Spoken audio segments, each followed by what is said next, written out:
Welcome to the Hard Water Fishing Show. Jeff and Jason talk tactics, gear, and ice fishing legends.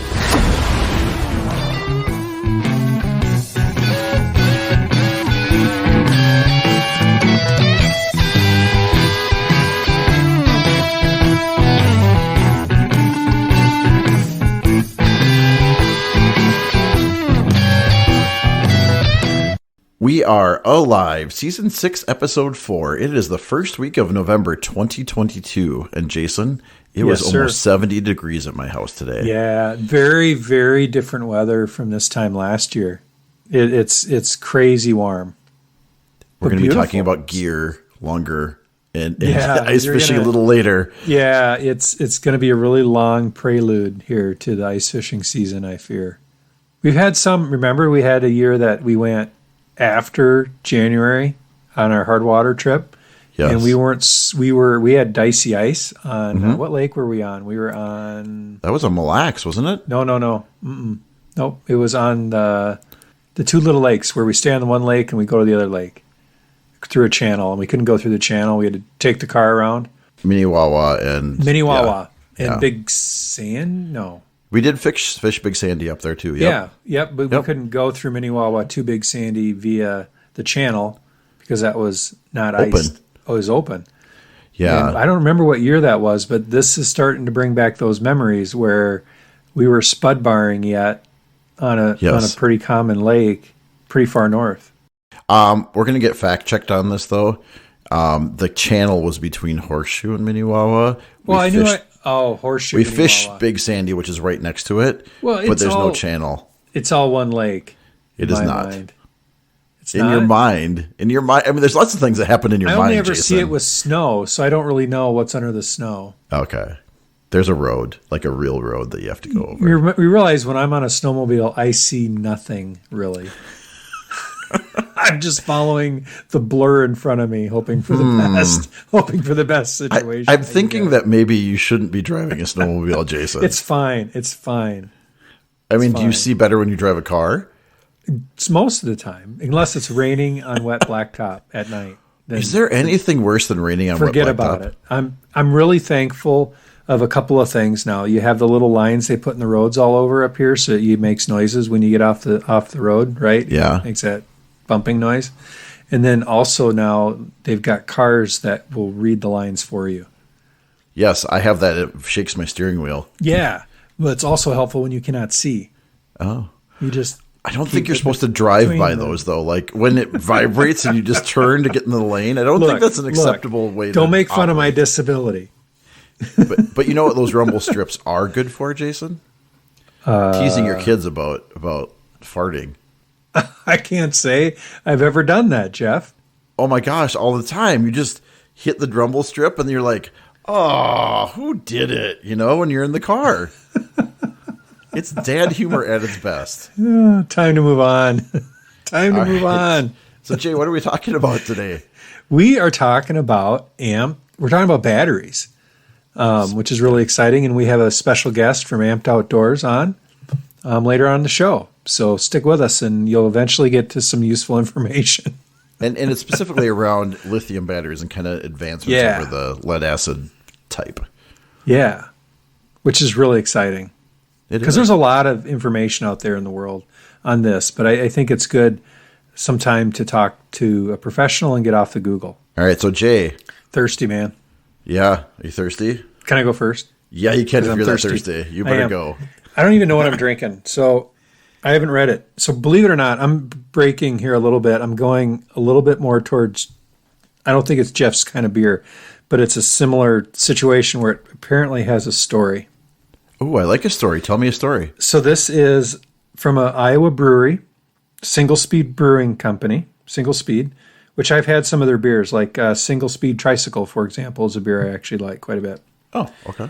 And this is called Gable, and it's a Munich-style Helles. Sure. Not sure what that means. It's a light beer. Brewed in Iowa. It's actually brewed about 30 minutes from where I live. Gable. And some people already know probably what I'm talking about. Gable, one word can say so much. In our city, few words, if any, resonate with the force Gable does. In commemoration of his Olympic-style triumph in Munich, 1972, we've crafted a beer that is much more approachable than the adversaries found Dan to be on the mat. Clean, crisp, and gold, we can't think of a more fitting tribute. So Dan Gable, he was a wrestler. Cool. Excellent. And a coach for a lot of years. Oh, yeah, that's good. I like that quite a bit. Yeah, that's kind of, I like that in the summer, Hellies. Like, they're good, light beer. Has some flavor. Yeah, that's right at my aisle. I mean, that's right in my line here. No carpet.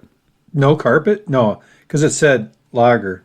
Yes. So I thought I was good. And, yeah, it's great beer. And they had singles at the gas station, so that was sweet too. Like, what's this? Ooh, I haven't seen this one before. So very cool. We were in Wisconsin last weekend, right, Jay?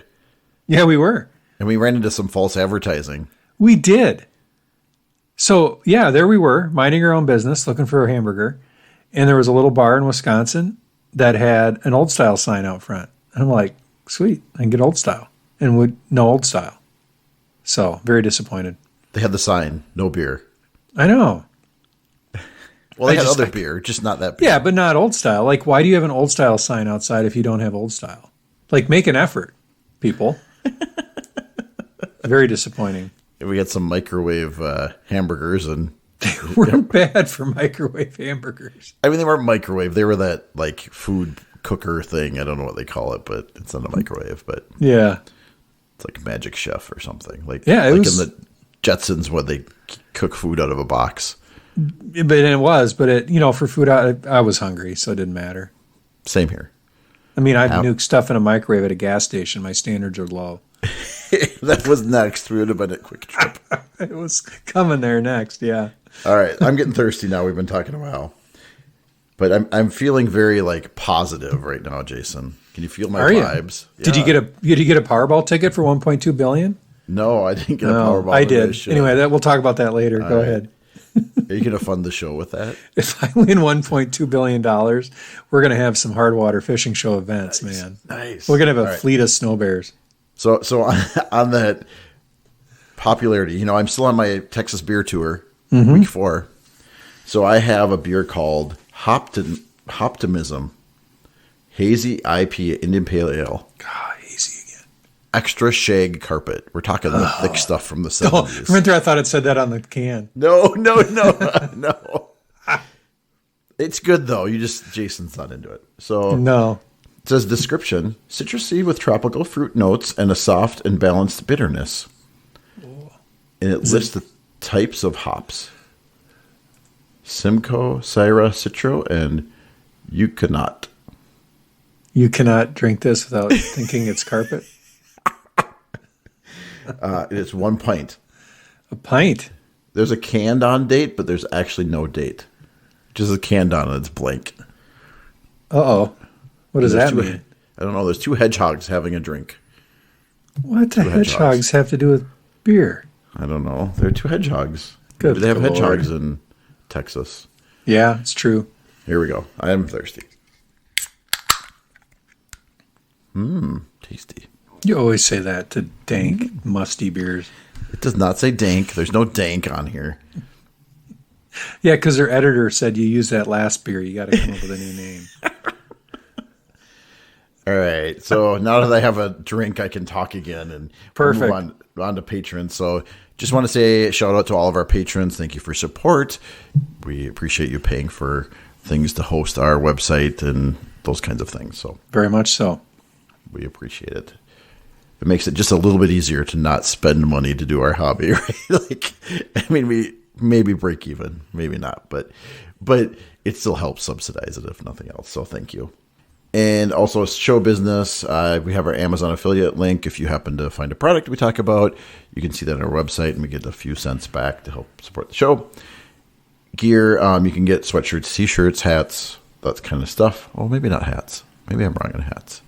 But you can get gear, Hardware Show merch, and that's link is on our website. Also, Best place to interact with us on social media is Instagram and Facebook. We do have a TikTok. I need to do more than create one TikTok ever. Did you create a TikTok already? I did. It's out there. I don't have a TikTok account. Well, you got to have it. You don't. I don't know if you even need one. I heard you don't need one. No, not to view. Yeah. No, if you send me the link, I'll send you the link. I'll watch it. It's our logo with the ice fishing song in the background. Nice. Yeah. We'll get more. I have a video of me fishing in the mall. I wanted to do one of that. So okay, that's good. I like it. Keep it up. You can find our website at hardwatershow.com. We have a YouTube page that Jason now has visited, but we I have put some stuff there. And you can email us at hardwatershow@gmail.com. And we have our link tree, HWFS, which is just a quick way to find all of our links. So lovely. If you know what Linktree is, then you know how to find us. Fact checks. Apparently we were all right, or nobody fact checked us last time. Yeah, I mean, I guess if we don't get any fact checks, we assume we were 100% correct. So if we're not fact checked by the next show, any information we presented in the previous show stands. It's now irrefutable. Irrefutable. I hereby declare it's irrefutable if not challenged prior to the next show. That's a ruling or a bylaw of the That's a bylaw. Show? Yeah, So, if you don't listen quick enough, you can't put this stuff off, or whatever drivel we say will just be the truth. Pretty soon, a lazy Ike and a Cyclops change things, and that's just the way it is. I know. Not even close to each other. Good Lord. They're both lures. True. One has two hooks, one has one hook. But anyway, I digress. All right, so listener news and current events. So a couple of current events, Jay. This was a little big. The Red Lake walleye, they changed down to a 3-bag limit instead of a 4, which they'd have had in the past. So you get to keep 3 fish instead of 4 walleyes. So for our outside of Minnesota fisher people, Red Lake is just a real popular destination. Early ice, I would say, probably throughout the winter, but early ice in way northern Minnesota-ish. When you drive up in the middle of winter, that place is not scenic. It's not in the middle. I mean, right.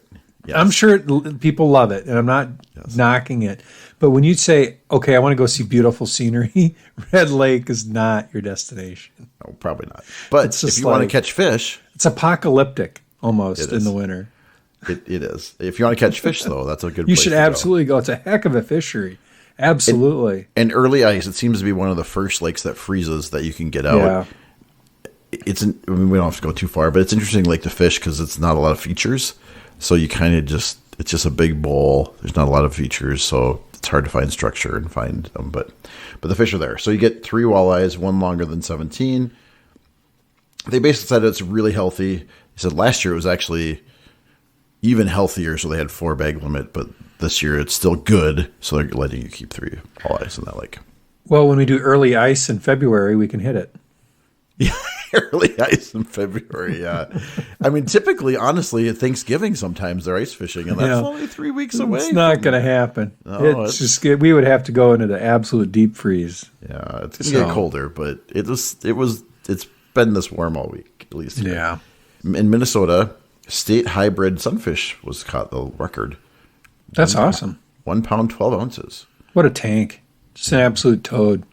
And that was caught in Candy, Ohio County, which tied. So it wasn't like a new record. It just tied a record. So I don't know if that's like as big as they get. They don't go to 13 ounces. I really don't know. But that was caught in the Zumbro River in 1994. So it's been a record for a long time. That's pretty awesome. And then someday we'll have to peruse this. There's a website that you can look at all the state fishing records. Really? Yeah. So we'll have to look through that sometime. We should look through that, and we can.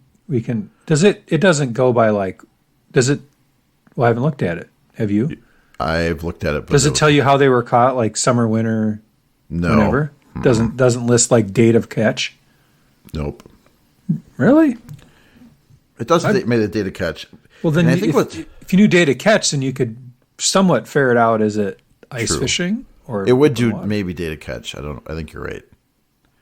So what I'm saying is we could try to mine it for interviews. We've talked to yeah, that's right. They'll be like, leave me alone. Stop asking me. I know, right? I'm just saying, sometimes you got to start being innovative here. So what is a hybrid? Jeff, you had a question on this, right? From a pretty important person. So my that mom asked you about this. My Your mom texted me. She actually told me about the story also, but I'm glad your mom's out there doing research for you. she is. Yeah. It's awesome. Yeah, so we had to look it up because, I had wasn't theories. Totally sure. Yeah, we had theories, but we looked it up. So what did it say, Jay? A hybrid bluegill is a cross between a male bluegill and a female green sunfish. This particular cross produces a fish with the large mouth of the sunfish and the aggressiveness of the bluegill, which enables the fish to grow faster and larger than the common. So, basically, yeah, they do that. They're stocked. They're very rare that they ever produce naturally out in the wild. And they're really good for ponds and fisheries. It's kind of a put and take fish. They grow real fast, so it's a way to really get some game fish in a pond quick. Yeah, the website we looked at, you could buy 25 of them. I think you get them mailed to you. Yeah, you can buy they have fish days at the local fleet farm. You can go buy fish and chuck them in your pond. But these things grow fast. Like they can grow up to 1/2 to 3/4 of a pound per season. Wow. Well, I grow faster than that per season. I think my average is about 5 to 10. Jason, are we talking about like a square block of cheese, like a cheese wedge, or like just like a person with pillows with legs, a pillow with legs? Is Pillow with legs. Yeah. Yep, pillow with legs. All right, moving on. But anyway, so that's a green sunfish. And then Matt sent us some information. Matt, thanks, listener. Matt. Yeah, thanks, Matt. He listened to episode 3. Thank you. About ice shacks. And he has some more information about having an ice runner shack, which we talked about, but Jason and I don't have one, so he does.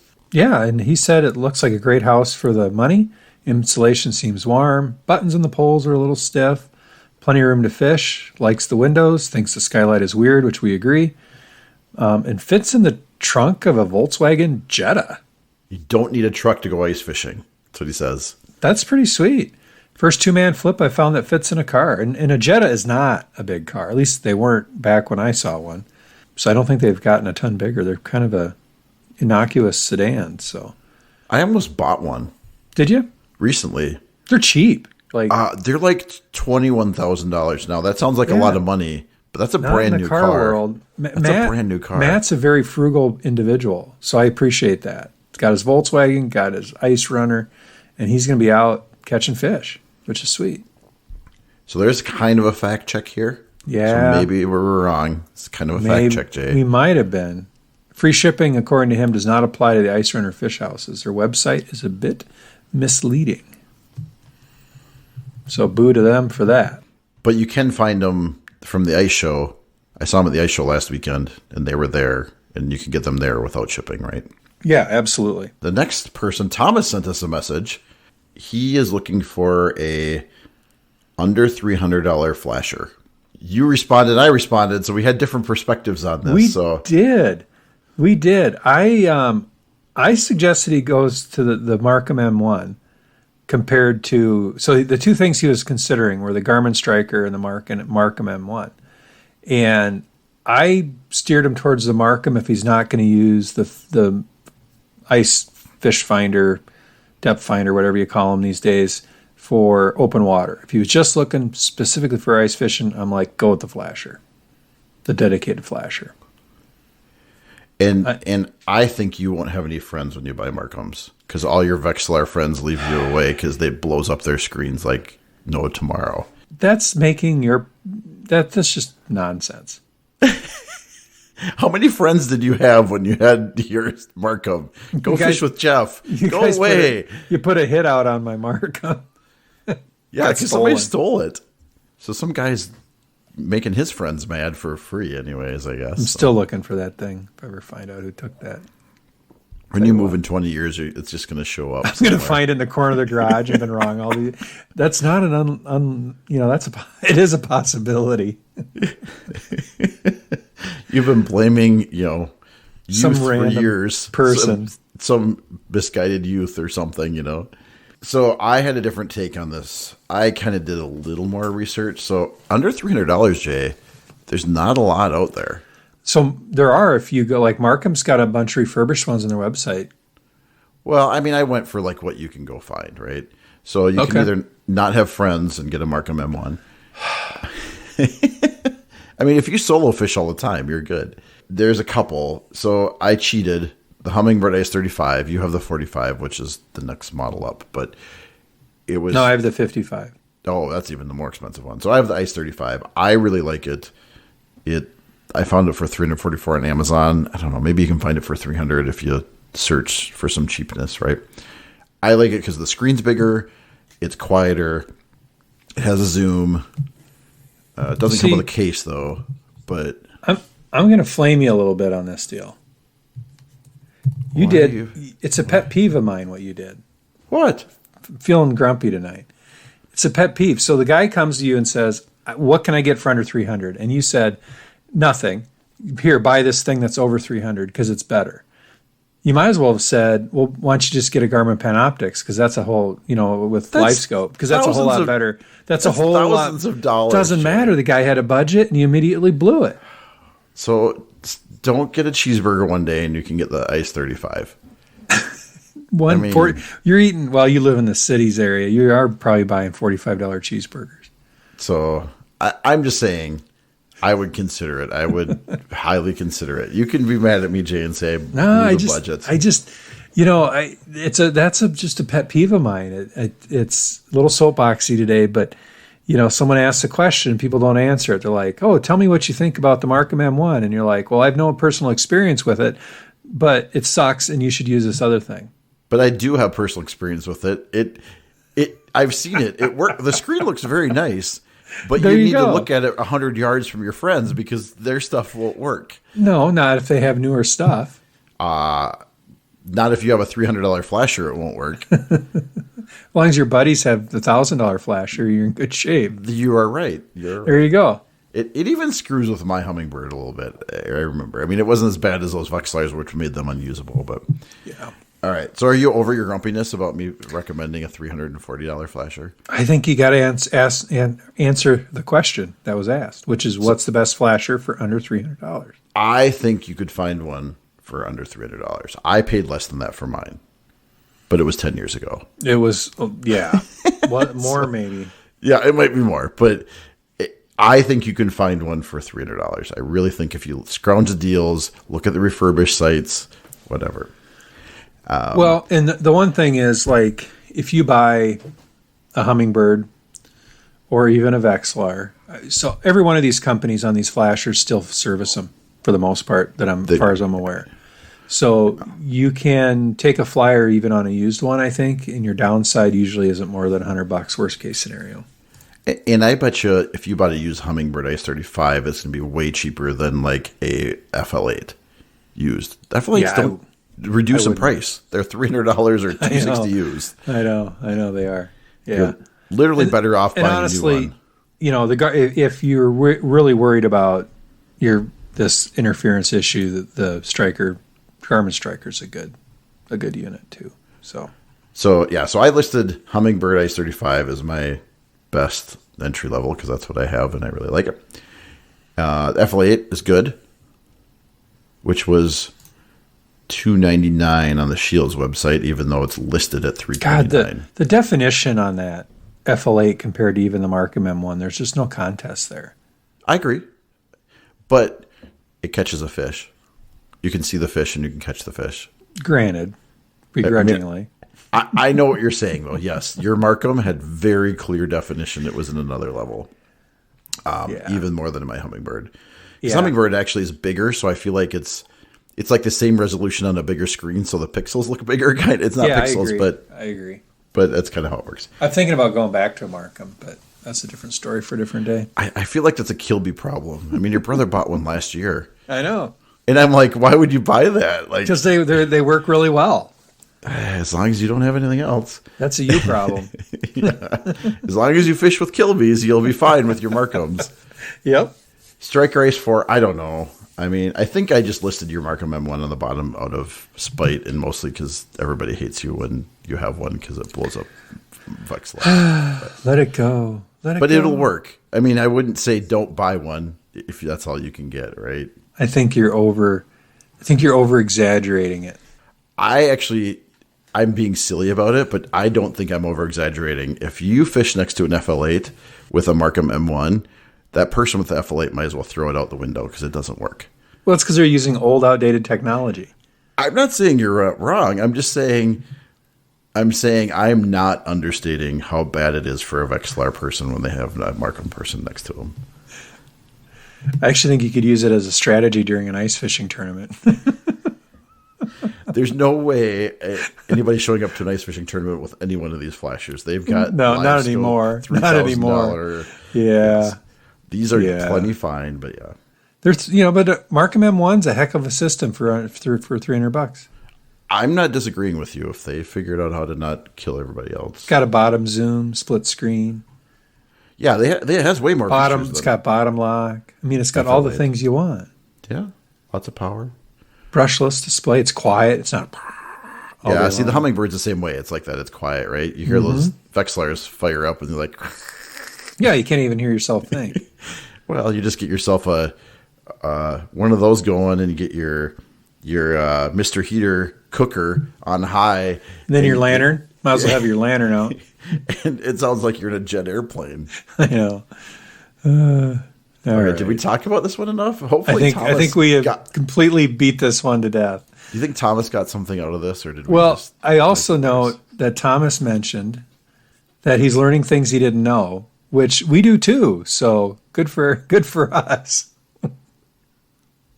So we appreciate the question, even if we disagree on the outcome. We certainly do. Fishing report. Well, we technically have one, but we went fish. So Jeff and I, you want to tell them what we did? Yeah, I think you should. Yeah, we've been itching to go fishing, and so we went to a float on the Mississippi, the Alma float. And so what these floats are is essentially some guy somehow. We still haven't figured out how they get permission to do this. There's 3 of them that I know of, at least kind of in our river area. This one's the furthest north for me, so that's, of course, the one Jeff wanted to go to. And basically, there's these pilings out on the river just below the dam, and they put a big dock system out there and tie a couple houseboats to it. And then they ferry you back and forth from, this one was the Wisconsin side of the river, to the float, and you fish on the float. It's a pretty sweet deal, really, for just like low-key, relaxing fishing. There's a little bait shop out there. We could get our bait right there. There was benches to sit on. It was a beautiful day on the river. The fishing, Jeff, how many fish did you catch? 0. How many fish did your kid catch? 0. Yeah, my kid didn't catch any fish either. I did catch a fish. 1 fish. I was not skunked. Yeah. I outfished you 100%. I thought we were group fishing, so I counted that as we caught a fish. We caught a fish. We caught a fish. We did. So I think this is a really good example, though, of some of the things we've talked about. Where I didn't catch a fish, but we caught a fish. So we weren't doing it right.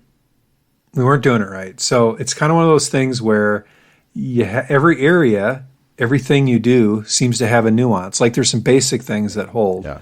But in this case, there was a nuanced thing. It was talk to a gentleman. When I'm not catching fish, I only have so much of a tolerance before I start stalking people around me to see what they're doing and seeing if they're, and I'm like laser beaming to see if they're catching fish or not.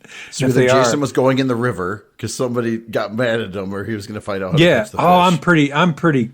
I'm pretty subtle about it. I try to be polite. He's there fishing, and all of a sudden you just show up next to him. Oh, hello. Yeah, hello. He's like, "Where'd you come from?" It comes back to if you approach people right, everybody wants to tell you what they're doing. They really do. For the most part, people are usually, I find them very approachable when you do it the right way. So this guy was great. He was incredibly, first he wouldn't talk to me. It took a little bit for him to warm up, but when he did, when he started catching fish again, he was happy to share what he was doing. So we're on the river. There's somewhat of a current. And he was just using a hook. Had to be a gold hook. The specificity is always what kills me. A gold hook with a red bead, wasn't it, Jeff? Orange. An bead. Orange bead. A bright gold hook with an orange bead and a 1 ounce flat sinker with a line the line could go through. So he'd cast it out, And then, so that sinker is, there's a swivel or whatever, and then the line and the hook. So about a foot of that to the hook from the sinker. And so you'd cast it out, it'd sit on the bottom, and you kind of jig it slowly back towards you. And the bottom was real hard packed because it's right below a dam. And what happened, why it worked, is it kept the bait right on the bottom where the fish were hanging out of the current. And when the fish would take the minnow, it would pull the line back through the weight with little resistance because that weight's got a hole in it. So the weight would stay put and it would take it. And that's different than a three-way rig where when the fish takes the bait, it still has, eventually and more quickly, it has the drag of the weight. Sure. So it made perfect sense once I saw it. I'm like, oh, I like that. It was kind of like a Lindy almost. Yeah, kind of. It's kind of like a Lindy, except just sitting on the bottom of the river. Yeah. But that's what he was doing. Yeah, he had a fair amount of fish, like probably a basket full. Catching some really nice perch. Yes. Really like 12-inch perch. So Jason caught one. I caught one, but proof of concept. I didn't quite have the gear, so I had some random big sinker, and I killed a Lindy rig in my box. I didn't have a gold hook, so I was kind of... I suspect there are times when the fish bite a bit more than they were on So Sunday. the next float down the river, I saw a fishing report on that one, Jeff, and they hammered them all weekend on walleyes. Of course. Of course. So We'll go to that one next time. We chose poorly. Yeah. I just Googled river float, and that was the first one that came up. But, what a nice... So the reason we did the float is I put my boat away Saturday. And Jeff's was already in storage, and it was just such a beautiful day. So I think I'd try this again, like on a nice early spring day before the boats come out, and because they open in March. Well, and the thing is, it was actually the most like ice fishing without being ice fishing, because you're on this platform walking around, just kind of fishing, right? I mean, you're not in a boat, you're not in shore, you're just out on the water fishing. I almost wondered about, you could really make people think you're nuts if you brought like your Vexlar out or your flasher. You could. It would work. Because people were fishing right over the side. It absolutely would work. You're in 15 feet of water. I don't know why it wouldn't work. Yeah, I mean, you can only go where the thing goes, but it was big. I mean... plenty of surface. Yeah. We were 4 people on, or was there maybe a half dozen people on this thing that probably could hold hundreds? Yeah, it was their last day of the season. But it was a bonus day with the way the weather's been. Moving on to gear, there was a couple little gear notes I put in here, Jay. Okay. The thing that I wanted to note here was I watched some clam stuff, and we talked about ice shacks last time. And we've talked about the side door shacks having an extra pole I have to deal with on some shacks. So Clam said they don't have extra poles to do the side steps. So what they did was, instead of making a pole that flips up from the floor for the front, they have like a shorter pole that comes off one of the longer ones that kind of that makes it taller. So they didn't add another pole. Is why their design this year was different than everybody else's design for a floor shack. Well, I think one thing I'd like to try this year when we go to the St. Paul Ice Fishing Show, it's not just looking at some of these shacks, but I think we need to take them down. Yeah. Think they'll let us do that? Like, let's fold this baby up. Let's put some stopwatches on this. It depends, I think, on what time you're talking about. If it's Saturday where you can barely breathe because there's so many people in there, I don't know how you're going to. That might be the best time to do it. By the time they knew you took the thing down, they wouldn't know what to do. They couldn't get to you because you have to swim through the 20 deep line of people trying to check out. We could have a race. Like, we could get the Eskimo guys against the clam guys. Who's faster? That would be pretty funny, actually. And if it was just a little more comedy than it was actual seriousness, I mean, that would be good. I mean, it'd be a good race. It would be. We'll have to see if we can make that happen. We could video it. I mean, we could do our own shacks on the ice. What do you have? You don't have a flip over. I do. It's a one man. That doesn't even have poles that extend. It just flips. Yes, I know. I'd win every time. I would be like, Jason would be like, I'd be like, okay, I'm done, and you'd still be fidgeting with. I would poles, which is why I like. I don't want to play this game. Which is why I like those one man ones for super run and gun, right? Because you can just literally flip it over. Does anyone even make one of those anymore? The new clam ones are not like that anymore. They were last year. Yeah. But So that's gone by the wayside too now, right? But they do have them. You can find one. I'm sure one of the other manufacturers still has one. Okay. But Clam was one of the final ones that was holding on to that. The original Clam design that invented the flip over shack, Dave Kins, didn't have any adjustments, right? It was a seat. Flip over and go. That was it. So I think he wanted that for a long time. So. Okay. All right, so that was the gear thing I put in there. I'm sure we'll have more gear as it comes around. I was at an ice show this weekend and saw a few interesting things, but I think we'll hold off and talk about that next show. Oh, you're not going to talk about any of that. Okay. Keep us. Well, I wasn't ready. No, that's all right. You percolate on it. Yeah. Jay, I think that gets us ready for our topic. Our topic tonight is we're going to talk about lithium batteries, and we have Matthew from Amped Outdoors. All right. Well, we want to welcome Matthew from Amped Outdoors to the podcast tonight. Welcome, Matthew. Hey, guys. Thanks for having me. Much appreciated. Yeah, pretty excited to get this ice fishing season kicked off. It's going to be a big year. I know we are. We started earlier on recording, I think, than we ever have. So I think we're pretty jazzed up to get going. So yeah, nice little cold snap will do that. It's never fun starting an ice season, especially when you get into November and you get 60, 70 degree weather. So having that little cold snap will do that. Well, Matthew, can you tell us a little bit about Amped Outdoors, what you guys do? So we have listeners all across the country. And so depending on where people are at, I don't know if you guys are all across the whole ice belt or the whole country or not. So feel free to tell us a little bit about your business. Yeah, absolutely. So Amped Outdoors, we're based out of Hudson, Wisconsin. So kind of like to say it's the center of the ice belt in a way. I mean, we're 3 to 4 hours away from some of the most, amazing ice fishing lakes or reservoirs or wherever you ice fish. We're close to a lot of people in the ice industry. So that's one nice thing. We're located here. We understand what ice fishing is about. We do enough of it, and just centrally located here, it's easy to produce a product, test the product for this industry. So we started off back in 2018 as when we went live to the public. We developed, before that, obviously, but went live February 2018, and we're one of the first lithium battery companies out there to really designate product or develop product for the ice fishing angler.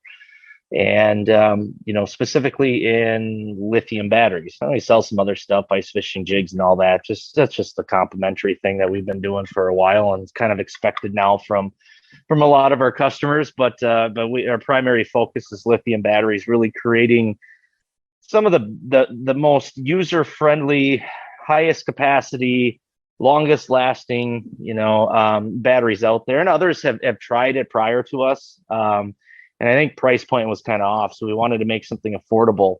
And, we got into it, I think, right at the right time, as soon as lithium batteries started to become popular. And I think we contributed a lot to that, to making the technology popular, just to really give an ice angler or, open water angler just a better experience out in the water. So why would I want a lithium battery? Walk me through it. So if I'm sitting there with Jeff and we're in the ice shack, I'm like, man, you got to hear about these lithium batteries. What should be my selling points to say these are the thing to do? Yeah, I mean, one of the worst things about going out in the ice, especially first time of the year, and if you've got an older battery, or you probably have all had experience with standard lead acid batteries, you just didn't know what to expect, right? Especially that first time out. So if that battery sat incorrectly during an off season, you go out there and you're out for 15 minutes and your flash or fishing electronics die, it kind of deadens that, that rush you had to get out in the water for the first time. I actually had that happen. Yeah, that's a thing. Yeah, and it happens to a lot of people, including myself. And that's kind of why we started this, because, I have a lot of technical, backgrounds, as far as electronics, and batteries. So we started creating this technology that is pretty much, it's more so foolproof. They can withstand more abuse than lead acid based products. They lithium, I mean, they last significantly longer, but we build a product that people can really rely on. So, you take it out and you just know it's going to work, right? And we were able to size them correctly, so that way electronics have evolved so much. I mean, you could go out with a flasher and go 3-4 days without having to charge your battery. And now, with live technology and large screens, I mean, people are struggling to get 3-4 hours out of a battery, with standard lead acid batteries and these high-end electronics. So you come out with some of the new lithium technologies, they just last so much longer per charge. I mean, I have some that in a Vexlar could last you over 120 hours, per charge. So, it's pretty crazy there. So it's just something, you want a lithium battery for reliability, but a lot of times too, you want to pack light, especially first ice, or if you're hole hopping 150, to 500 holes a day, whatever you choose to do, having a lighter technology in your fishing electronics and lightening your load just really make that experience a lot better. And that's where lithium, I mean, standard lead-based product is what, 5 to 6 pounds, where, I've got one in my hands right now that weighs under 2 pounds. And when you put that in a Vexlar, you're taking a 7 to 8 pound ice fishing piece of electronics and with the lithium battery in it, I mean, you're looking at a 3-4 pound piece of electronics you're carrying around. And it's just a lot easier on your arms, especially if you're hole hopping all day long, or, you're out in deep snow and you're trenching all this product out. You want to, lighten your load as much as you possibly can. And that's where lithium really, comes in handy. And we've talked about that on this show a couple of times, haven't we, Jeff, about going lightweight, what that means and how you cut down on weight. Especially early season, right? So, later season, you might be able to get your machine out there and you can have a big sled and a big shack and stuff. But early ice, I mean, you're trying to go light because you got to walk out there a lot of times, and there could be snow out there. So yeah, I agree that the weight is a big deal. I know for me, a few years ago, I moved off of I had a Humminbird flasher and I moved on to the Helix one that comes off my boat. I moved that on there and I really noticed you had to upgrade the battery because that Helix 7 will chew through a lead acid battery pretty quick. Yeah, Helix is one of the first ones to come out with that larger digital screen, or where you saw people adapting that over on the ice. And we a few years ago came out with a 12 amp hour battery, and then that would give somebody, instead of 5 to 6 hours on the ice, it'd give them 15. Right now we have the 15 amp hour battery, and it'll give you closer to 20 hours of operation. So I mean, that's at least 1 or 2 days, and still in a form factor, or small form factor, and 3 pound, right? 3 pounds. So you're going to save 2 to 3 pounds just in your fishing electronics for that Helix 7. So how should people think about sizing the batteries? Like how do they know what size? Is it pretty comparable as far as what you would need in lead acid you could use in a lithium, or a little smaller lithium? Or how do you know which battery to get for your electronics? Yeah, that's a great question, because it's a misconception that if you had a 9 amp hour battery in your fishing electronics, you got to go larger.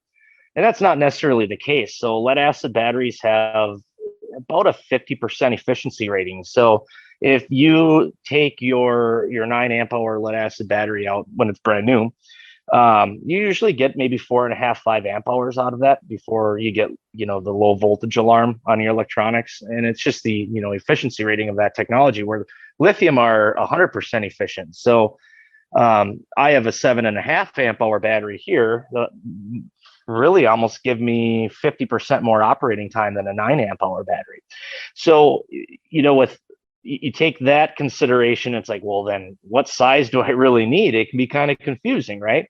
So one thing that we did is we've come out with an operating time chart, and we put it right on the front page of our website at ampedoutdoors.com. And we also have them in our retailers, Thorn, Reed, Shields. They all have this operating time chart up.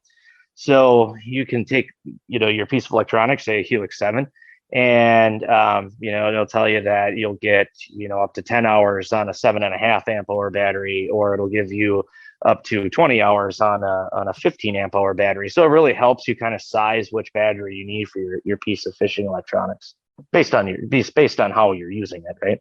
Mm-hmm. So, yeah. That's cool. Mm-hmm.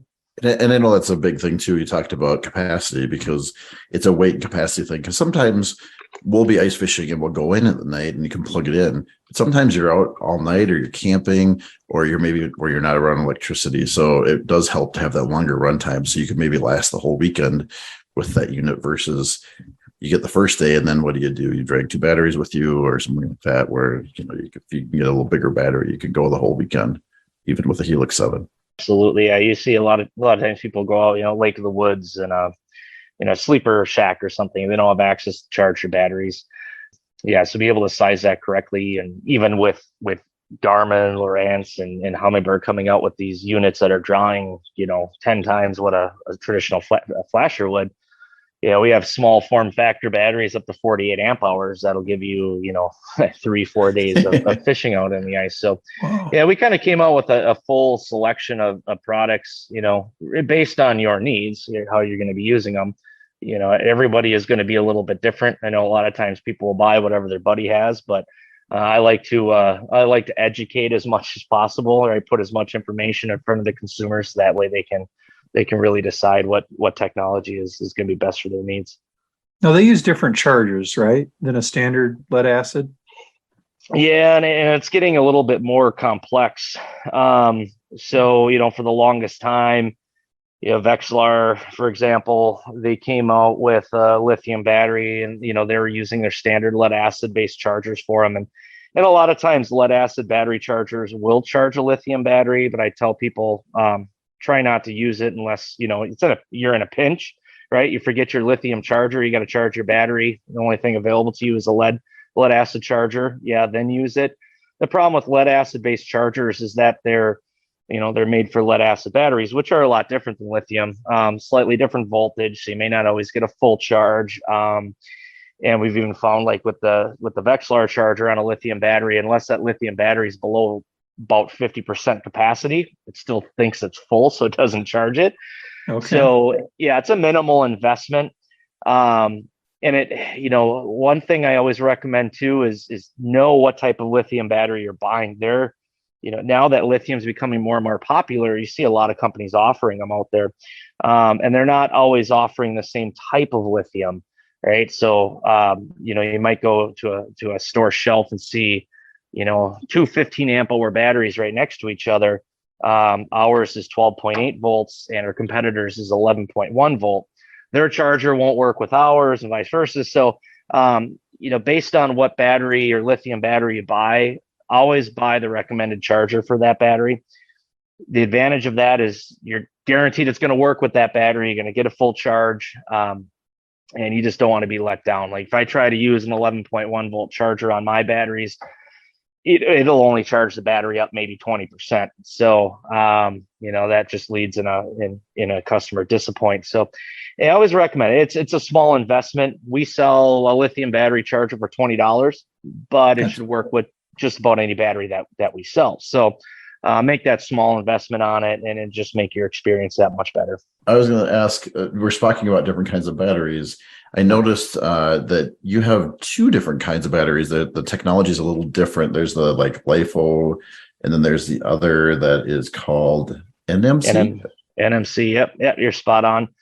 So there are a lot of lithium chemistries out there. Lithium polymer, which is used in RC cars, and there's one company in ice fishing using the polymer, and then the most common is lithium iron phosphate. That's the LiFePO4. LiFePO4 is the only lithium chemistry that will give you 12.8 volts.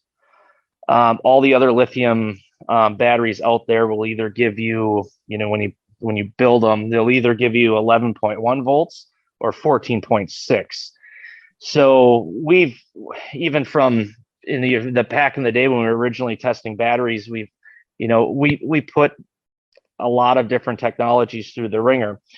Lithium iron phosphate will probably always be the most popular. They give you the most amount of charge cycles, which is confusing too, but they're rated at like 2,000 plus charge cycles. Which I tell people, don't expect to get 2,000 charge cycles out of a battery. There's so many factors that determine that, but they're the only true 12.8. So they'll work with all of your LED lights. They'll work with all of your fishing electronics.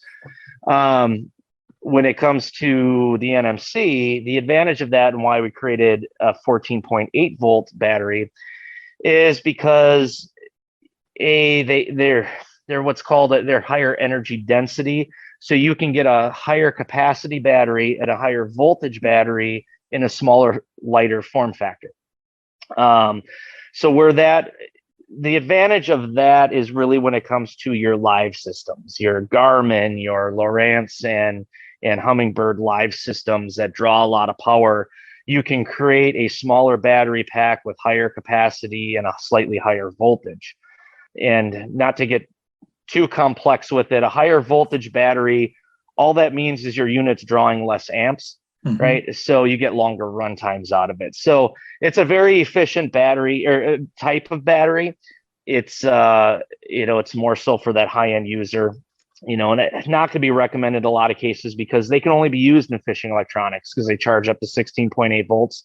You try to run your clam light bars and your otter bar, lights off of those, and I can tell you that you'll probably burn up the lights. So do notice or do note that when buying a battery that you want to use universally with everything, 12.8 volt is probably the best thing for you. Yeah, that 14.8 volt is just for the extreme user who running the live systems that want to maximize your operating times. Now, lithium they'll keep that 12.8 volts all the way through, right, until it dies, or does it drop off slightly like lead acid does? So that NMC technology will start off at 16.8 and will slowly or gradually drain down to 11. Lithium iron phosphate, this 12.8 volt battery, will actually, they'll charge to close to 14 volts. As soon as you put them on your piece of fishing electronics, like I could turn on my Vexilar in front of me here, and it'll sit at 13 volts almost the entire time I'm using it until that battery starts, maybe in the last 20% of its life will drop in voltage. That's one advantage of this 12.8 volt lithium iron phosphate technology, is that they'll stay at a steady voltage all the time. It just gives you ultimate performance. You don't have to worry about low voltage. It just gives you consistent performance while you're using it. The downside of it is you don't always know how much life and capacity you have left, because when a lithium battery dies, it'll just shut down. So that's one downside of it. But honestly, if you size correctly and charge before every use, it's something you really don't have to worry about. So how does the technology in these batteries compare to a DeWalt drill pack? Is that the same kind of battery? Is it different? Yeah, DeWalt drill packs use an NMC, but where they perform the same is when I explain lithium batteries, and I'll say, yes, it'll work great, and then all of a sudden it'll just die and stop. People are like, oh yeah, just like your drill batteries. Yep, mine does that. Right. Almost every lithium battery pack you buy out there today, with the exception of people that are in RC car sports and stuff, will have what's called a built-in battery management system. It's this little computer board that will protect the battery. So in a DeWalt drill, in all of our batteries and all of our competitors' batteries out there, they have that piece of technology. So when this battery reaches 10 volts, it just shuts down. That protects the battery from draining too low to where you cause damage to it. And that's one of the reasons why lithium batteries just last so long. You cannot overcharge them because the BMS protects you from that. You cannot draw too much power out of them because the BMS protects you from that. And you can't drain it too low.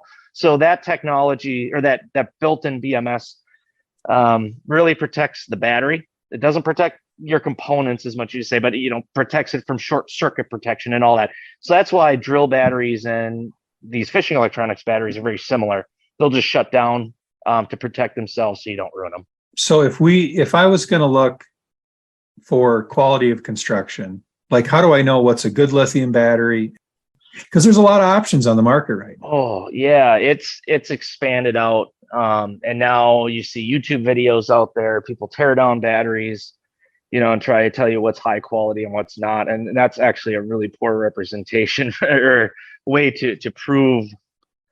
And there's a lot of people that do it right, and there's a lot of people that do that wrong. But you can't simply tear open a battery and say, oh my gosh, this battery is better than this one. Yeah, in a way, you can and can't do that. Or you cannot just test this battery once straight out of the box and say, this is a high quality or this is a low quality battery. High quality batteries versus low quality. And there's a huge difference. They're not all made in the same factory. Everybody thinks that, oh, they're all made in the same factory overseas, same guts, everything. They just slap a different label on them. Well, that's completely untrue. There are, in a battery that we make, we determine how this is made down to the type of cells that we use, the quality of the battery management system, and then how it is built. So those are three quality components: the BMS quality, the cell quality, and the build quality. And some companies do very well at all three. Some may do one, or some may not at all. So a lot of the cheaper batteries you find on like Amazon, eBay, they're direct from China. They're just mass-produced batteries made for whatever you want to use it for. The construction of ours, we use grade A, just means it's not a used cell. It's a high-quality cell, and they're matched, right? When you have a bunch of cells inside of here, you want to make sure that they're all matched for the proper voltage, for proper capacity, and so on. So we match all of our cells. We build in a high quality construction, so that way, this can take a beating. You're going to have it out in the ice. You're going to have it maybe down to negative 40 degrees, all the way up to maybe 130, 140 degrees.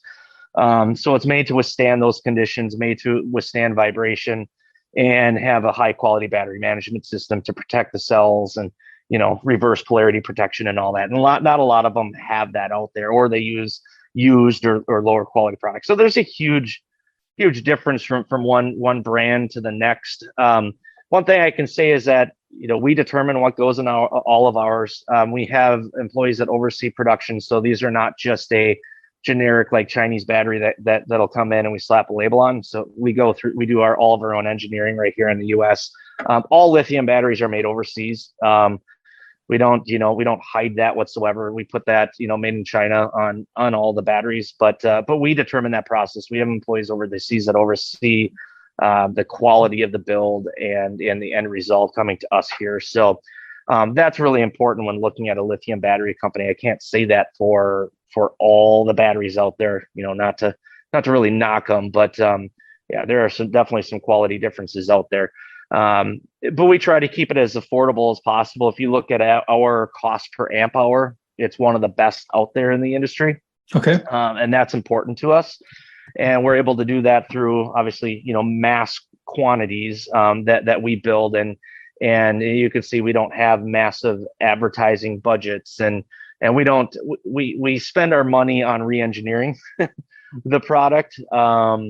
Versus living lavish lifestyles and all that. So we have fun with this, and we're just trying to kind of grow the industry. The last question I had specifically about batteries, and Jeff, then you chime in if you have any, or Matthew, if I forgot anything, let me know, is what's next? Like, we're at this point in time where there's a lot of going on with this. It's been around a couple of years now. What's the next big innovation that you see in battery technology?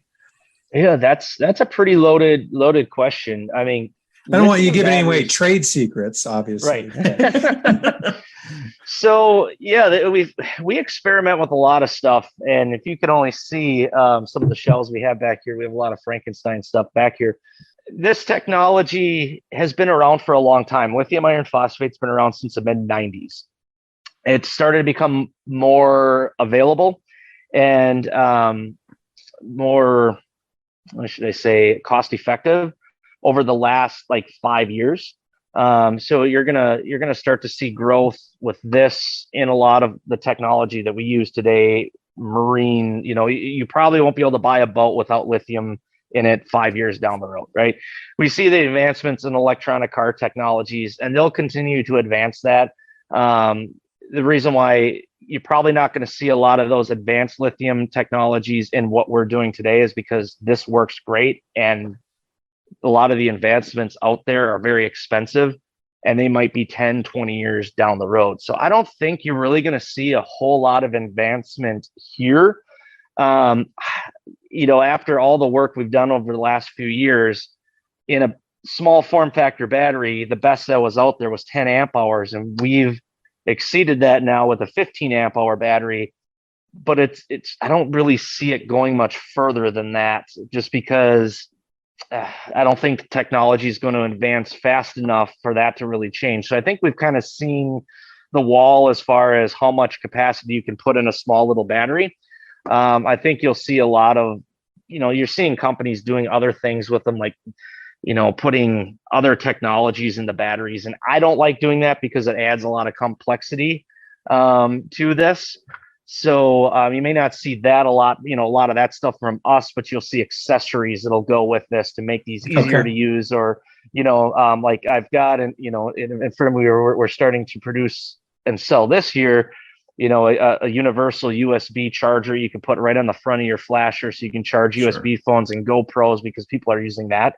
Mm-hmm. So I think, you'll see a lot of accessories become available for these batteries. Okay. Where I really think you're going to see it excel is in open water, more so than ice fishing. I think ice fishing, we're always ahead of the game. I've seen that in kayak. Yeah, ice fishing, kayak to we were using, I think, Garmin live scopes on the ice before people were really utilizing them in boats. I really think we're ahead. Mm-hmm. Yeah, we're definitely ahead of most of the other industries in the rest of the US and world. So I think you'll really see this excel in boats, in kayaks, and everything else that we're using every day, from golf carts to RVs to, who knows what, anything that you're powering something with a battery. You really see that technology expand into those categories. Jeff, what did I forget to ask him? I think this year you guys actually upped the batteries capacities, right? They used to be a little smaller and you kind of added a little extra to them. Yeah, we've been working on that for the last couple of years, and there are ways to do it. Effectively, we could have done it years ago, but we didn't feel comfortable with it. And this last year we went from 12 to 15 amp hours. We were the first one. Everyone else had a 9 or 10 amp hour battery. We released a 12. Then we saw some of our competitors catch up, and they released a 12. We released a 15. So I think that's really maximized what we're going to get out of the battery pack in that size, because you just cannot fit anything else into that battery pack unless something really advances. We've gone up to 15 amp hours in a small form factor. Our 18 amp hour went to a 20 amp hour, not a huge advancement, but I think if you did a discharge test in a 20 amp hour battery, you'll see it exceeds those expectations. So we're just trying to really give the consumer the most for their money, and size and weight. And that's what we've really engineered and worked on, throughout the past. And, there's nothing else, you could really add to this battery pack. I mean, it's full inside. And, some companies, like I said, they're putting USB or Bluetooth and stuff like that in their batteries to make them more attractive. Like I said, that adds a lot of complexity, but it also takes up a lot of space. We focus on capacity. Right, we want to give you the most for the size and form factor and money out there that money can buy.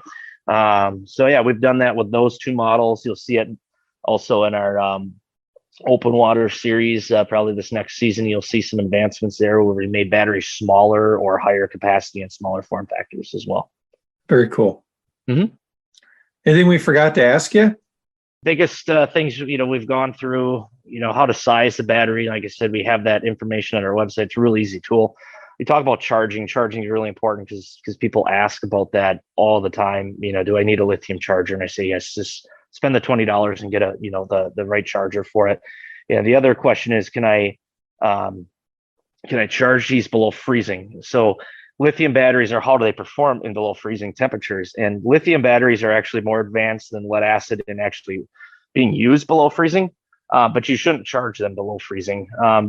The batteries can be charged below freezing to an extent, but if you do it often or an extreme cold, it can cause a plating on them to decrease the life expectancy of that battery. So it's always recommend bring your batteries in, let them warm up, and then charge them.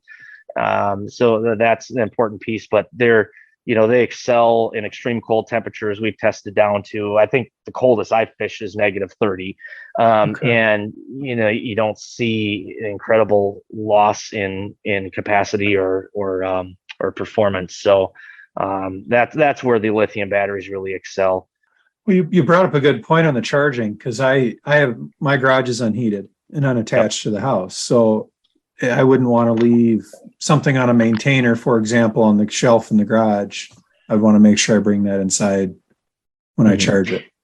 Yeah. I mean, if it's lithium, it's always good to bring it in to charge. Charging above 32 degrees, you're going to get the best charge on the battery, and you're not going to decrease the life expectancy of the product. I don't know if I've ever warranted a battery out because somebody charged it below freezing, but I can tell you that long term, it can have long term impacts on that battery's performance. The other piece, like you said, leave it on maintain.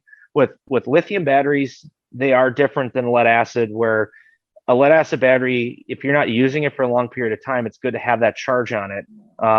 With lithium batteries, is after they receive a full charge, they like to what I call breathe a little bit of rest.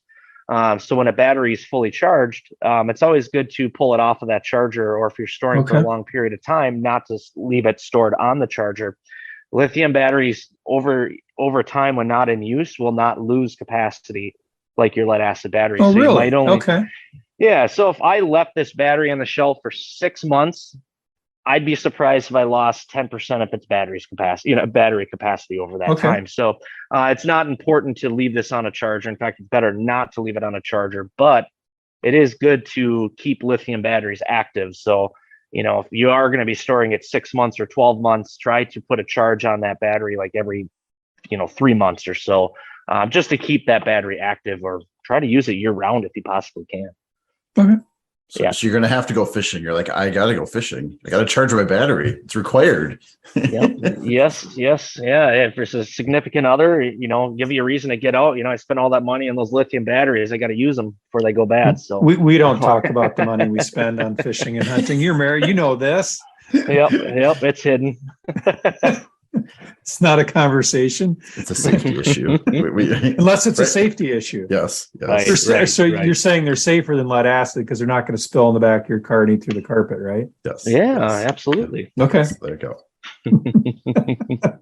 Well, I think, I kind of warned you this might be coming. We really like to hear from our guests when they come to tell us their favorite ice fishing story. Did you come prepared with a good story for us today? Yeah, so my favorite ice fishing story is, I didn't really think of one, but one always comes to mind. Gotta do your homework.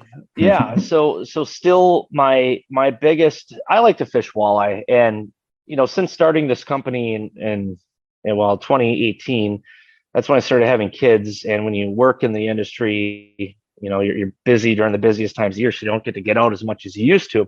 But I like to walleye fish, like to fish panfish, and I, as much of a walleye guy as I am, I always try to beat my record, which was, believe it or not, the best walleye I ever caught, or biggest walleye I ever caught, was up at the Lake of the Woods. The first day I ever ice fished was like a 27.5-inch walleye.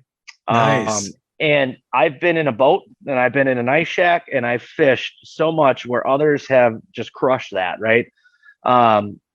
Yet to this date, still never once caught a fish larger than the first day I ever went ice fishing up at the Lake of the Woods. And it was, they say at Lake of the Woods, the fish don't bite at night. And I think it happened at about 8 p.m., right? They bite at night. I've been telling Jeff this for years. I did not pay him to say that. Yep. It bit at night. And, usually at 5 o'clock, it turns off, and that's when the parties start. That's what they all say. And but I just felt like I had to keep my rod in a rod holder and set the drag a little loose. And the next thing you know, we heard that thing whining, and I think it probably took 15 minutes with the state of the art technology we had. Oh, that was probably 15, 17 years ago, right? With ice rods, the state of the art technology we had at that point in time, but we did catch it on camera. And I do have that memory still on film today. But that was probably my most memorable experience out there that I'm still trying to beat to this day. No, I love it. The fact that you caught it at 8 o'clock at night on Lake of the Woods. Because my friend, my whole group, they swear they're just catch an eel pout, catch an eel pout, might as well go back. Just burning propane is what Oli always says. Yeah. So, Yeah. I know. Yeah, Yeah. that's Jason's awesome. like, just a little bit longer. We're like, no, it's like the woods. It's distinct, like they shut off. Always make me go in. All right. Well, Matthew, thank you so much for being with us today. We really appreciate you coming on the show, sharing your knowledge from Amped Outdoors and your battery technology. Yeah, absolutely. And if anybody listening has questions that, we didn't answer here, I mean, you could always reach out to us, sales@ampedoutdoors.com, ampedoutdoors.com. We have live chat and all that. We're known for support, even if it's not for our product or you just have basic questions. Reach out to us. We'll be able to assist you. If you get to an ice show, stop by, say hi. Otherwise, hopefully see everybody out in the ice. All right. Soon. We'll catch you at Soon. the St. Paul Ice Fishing Show. Absolutely. We'll see you there. All right. Thanks a lot. Yeah, thank you. We want to give a big thanks to Matthew for taking the time to talk to us about lithium batteries. I know I learned a lot. I keep thinking about them. I've got one more lead acid that when it dies, I think I'll get it replaced with lithium. So I don't think I'll buy another lead acid one. Yeah, but I'm going to let the ones I've got die. Yes, agreed. Yeah, I think it's the next round that'll. And same thing for the boat. That's going to be, I don't know, I'm going to. Trolling motor for my Amped Outdoors trolling motor battery. I would love it. Yeah. I've got two 27 series up in the front of my boat, and that's a lot of weight. Yeah. So it'd be easier to lose the weight on the batteries than the weight on myself. Again, pillow with legs. Pillow with legs. All right. Well, thanks, everybody. Have a great night. Tight lines. Cheers. Bye. You've been listening to the Hard Water Fishing Show with Jeff and Jason. Say goodbye. One of the most unique podcasts on the planet, where we talk about tactics, gear, and ice fishing legends. We'll be back soon. Bye-bye. Till then, signing off. Bye-bye. Bye-bye.